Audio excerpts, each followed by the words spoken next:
12 বছৰীয়া প্ৰেমক স্থায়ী ৰূপ দিবলৈ ওলাইছিল ধনমণিয়ে।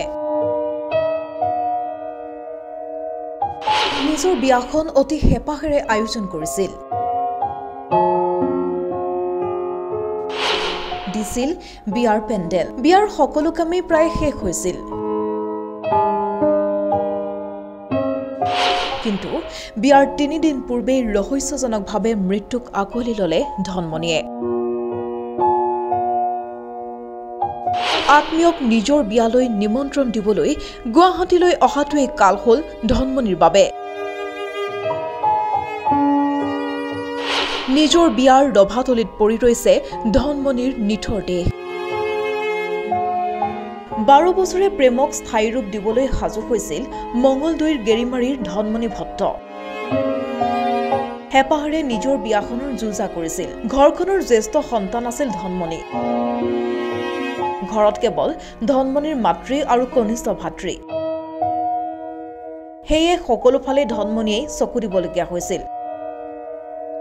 অহা 7 অক্টোবৰ অৰ্থাৎ সোমবাৰে আছিল ধনমণিৰ বিয়াৰ দিন। সেয়েহে ঘৰত উদুলি মুদুলি পৰিৱেশ।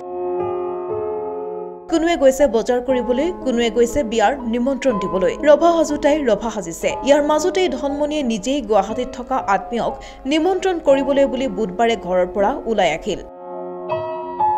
আৰু বুধবাৰৰ বিয়লি কামাখ্যা ৰেল ষ্টেচনত উদ্ধাৰ হ'ল ধনমণিৰ নিথৰ দেহ।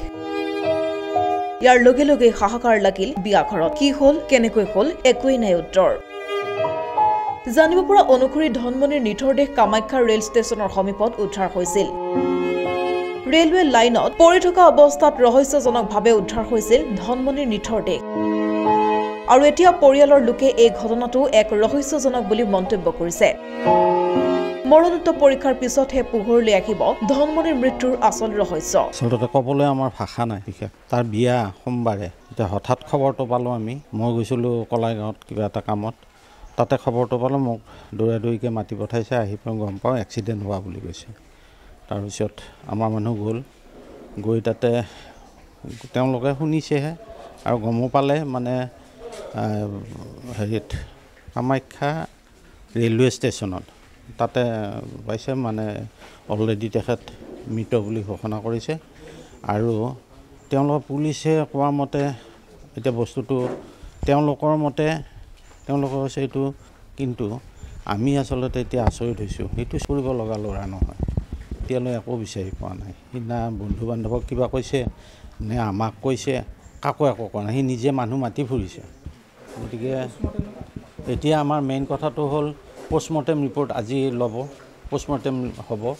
পষ্টমৰ্টেম ৰিপৰ্টটো কি ওলায় তাৰপিছতহে আমি কথাবিলাক গম পাম ৰহস্যটো।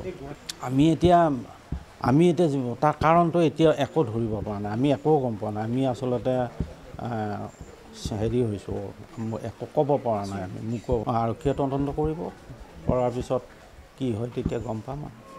দৰঙৰ পৰা ৰফিকুল হকৰ ৰিপৰ্ট, প্ৰতিবিম্ব লাইভ।